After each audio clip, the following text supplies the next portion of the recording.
Bill, welcome to CrossTech. Thank you for coming, and thank you for doing this interview with us. And I know you've been a veteran of MSP businesses.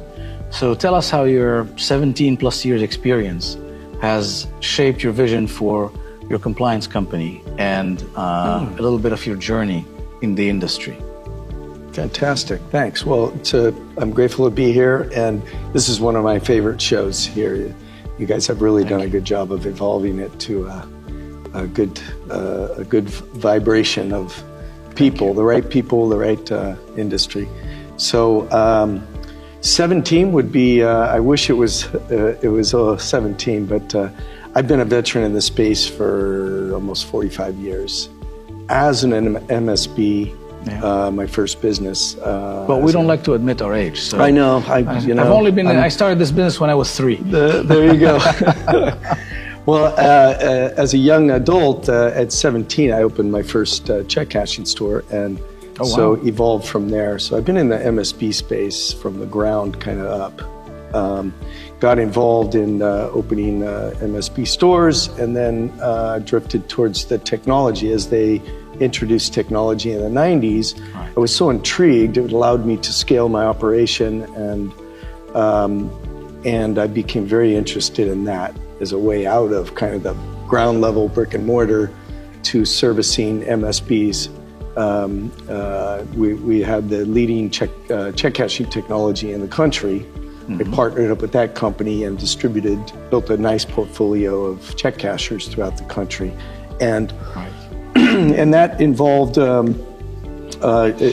just out, and kind of the consulting was part of that, teaching them what I had learned as a ground level, and implementing the technologies gave them the ability to thrive and to scale and so on.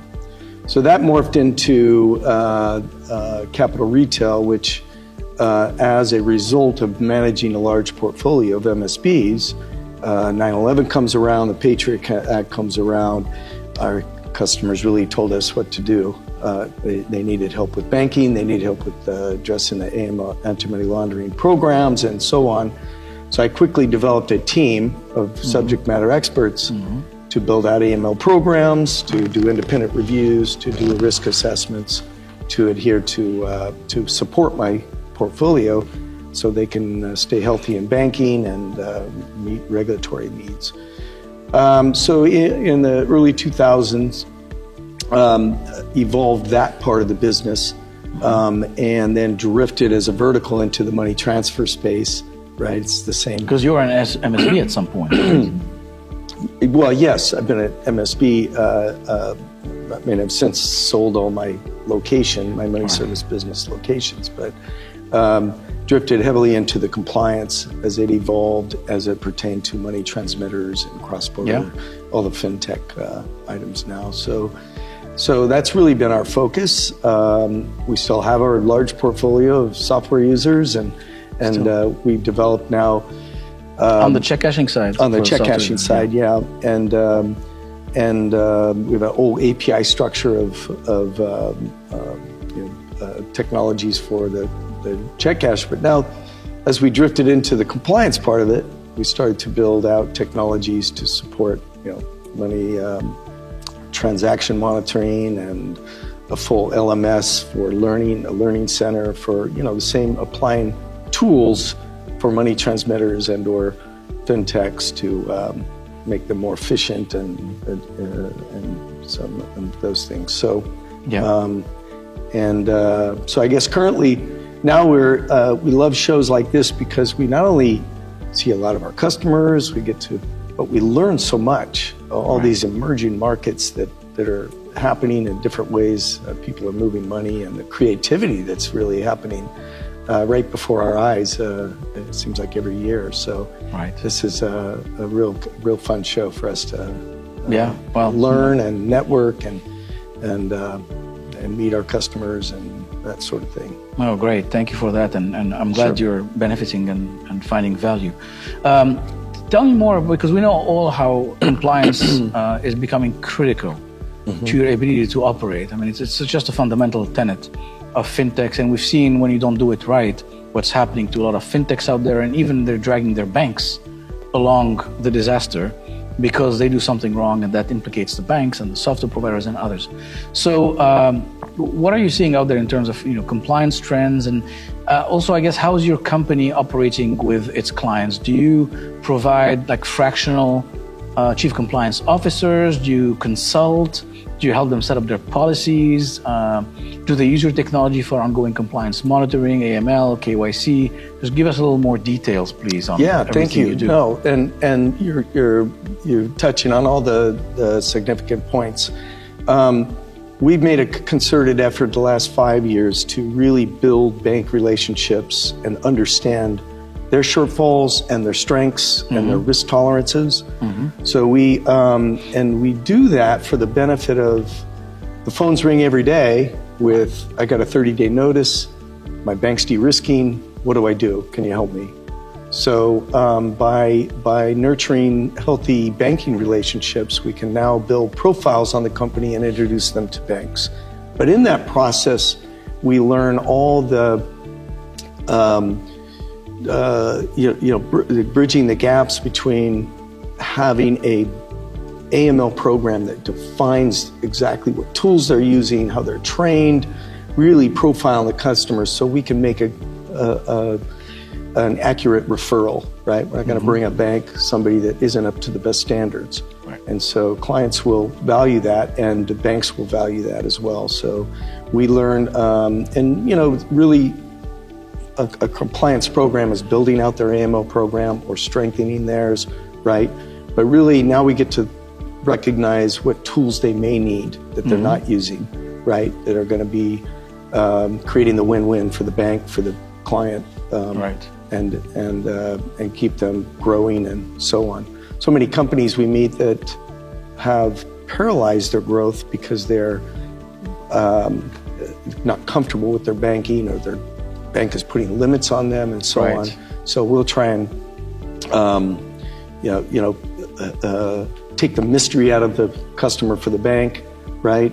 Introduce a growth plan, extend that, or bank redundancy, right? Introduce another bank and that sort of thing. But yes, so all the above plays into fractional compliance officers, right? If they're startups, to get them to a point where we can train, right? Them a compliance officer and those kind of things. So I think that's the fun part of our job, is there's a lot of room for, it's never boring, right? There's always, right? I don't know.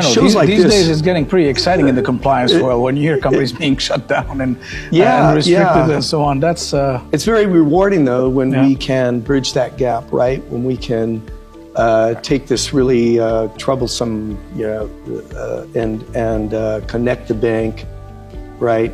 Then you get a lot of value, and we get a lot of reward for that internally.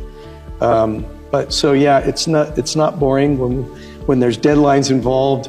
Right. It's all hands on deck. It's and these are great shows because it really. What is the saying? You never stop learning, right? We always learn so much here, and partners. Like I think this year, there's a lot of new people here that are demonstrating their evolving products or services and that sort of thing. So that helps us, right? Go back to the office, have some additional resources. We can collaborate on what we've learned here and so on. So that really helps, Yeah, that's a good point. This conference has really pivoted by broadening the scope into fintech, coming from just the remittance market. And so now you have, remittances are still present, but it's kind of a minority of companies. And when you have, Visas, the MasterCard, the Paysons, and all sorts of fintechs that are emerging. I mean, I'm seeing new companies every time I come to this conference, which is great. So speaking of that, what type of customer do you serve? I think MSBs, most type of fintechs. I mean, companies that want to become neobanks, for example. Just tell us more about your target markets. We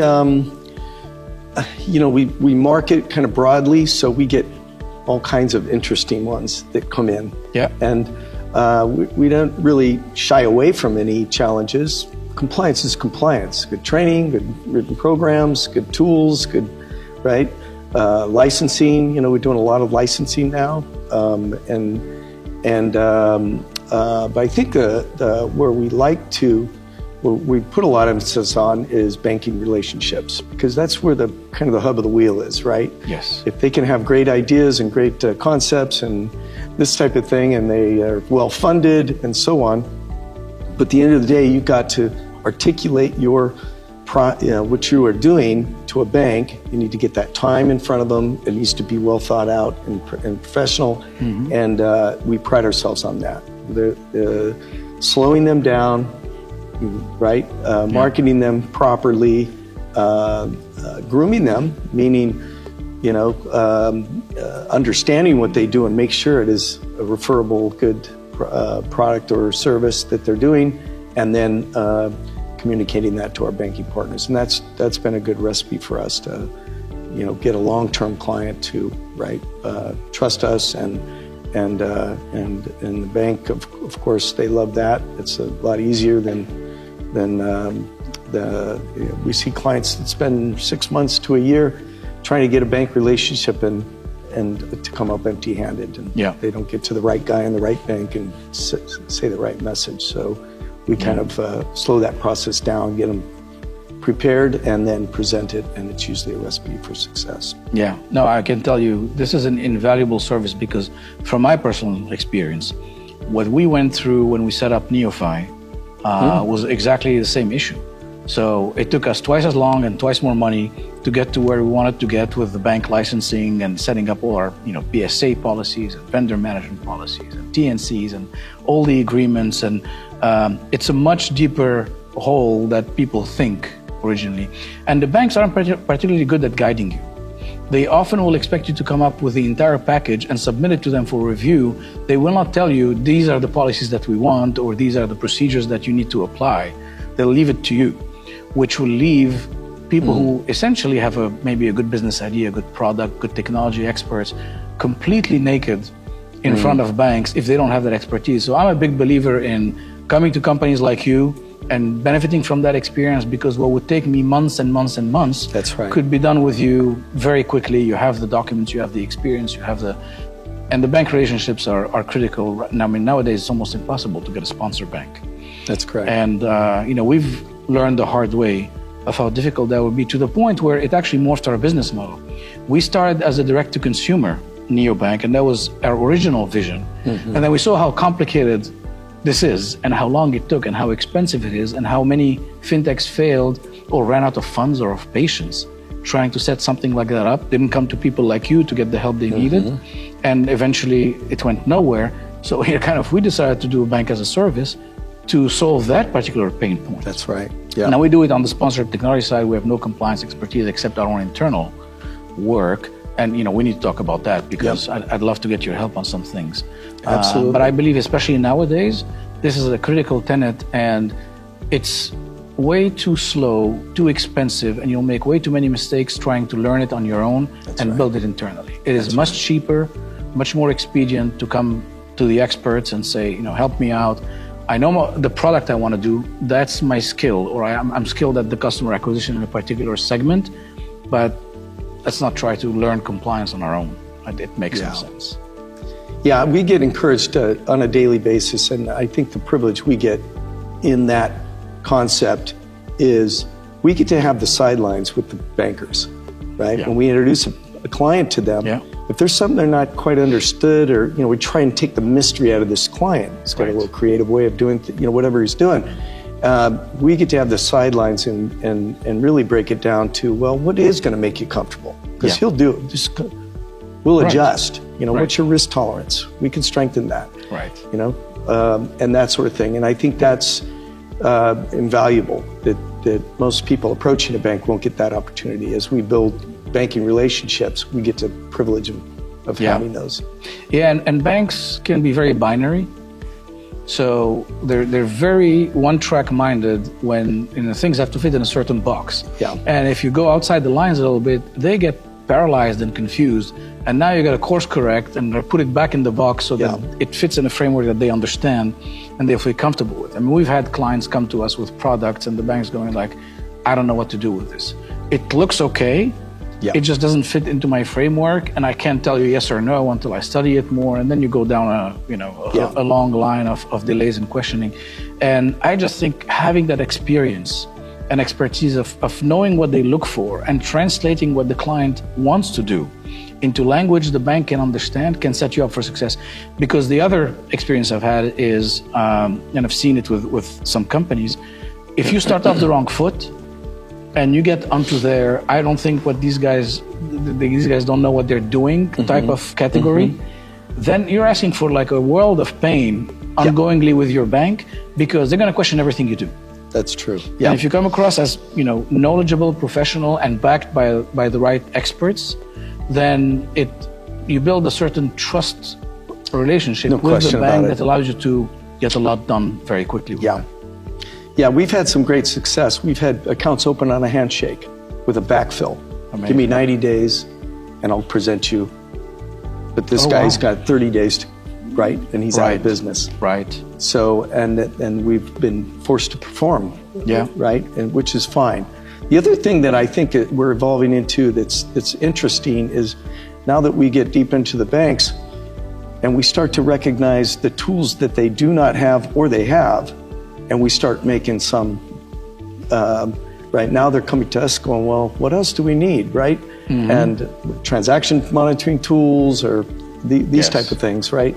That we can be helpful to the banks to allow them to scale up, right? And to take those. So that encourages us that we're on the right track, right? When the banks start coming to us. I mean, my bankers now come to me and go, what do you got, Bill?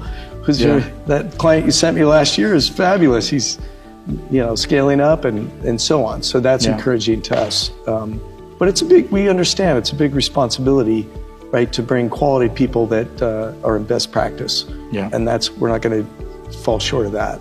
Yeah. The client. I think that's invaluable again, because what I've seen with most banks is that and the OCC said that, and the DIC is saying that in their reviews, they have a level of monitoring that assumes the fintech operators knows what they're doing. And they'll spot audit you, but you can only see so much in spot audits.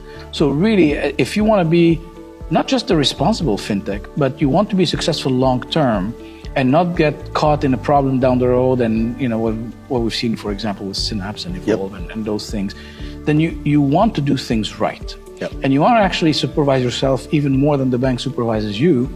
So you need the standards that someone like you will come and give and set up, because otherwise, sooner or later you get yourself in trouble, and that's going to be, life-ending, or at least extremely expensive and painful for a company to go through. So it's almost like the money transfer industry early on, where you had to self-regulate to a certain extent. So you're able to be a good actor, and we're seeing that happen in the industry now. A lot of neobanks or fintechs are failing or getting shut down by their banks because they didn't self-regulate to the level where the banks feel comfortable, and they won't tell you until it's too late. Well, it's funny. We see some banks, especially regional, or that are dabbling in the fintech and or MSP world, and when we learn their requirements, internally we go, gosh, they're one audit away from a real train wreck. Exactly. Right, and then we see it. Right. Yeah. 6 months later, they're de-risking, and where it's kind of interesting, right? Where we feel we can bring some value to them by, if you really want to scale up, you might want to use some tools. You might want to update your requirements, these type of things. And banks appreciate that, that are serious about it.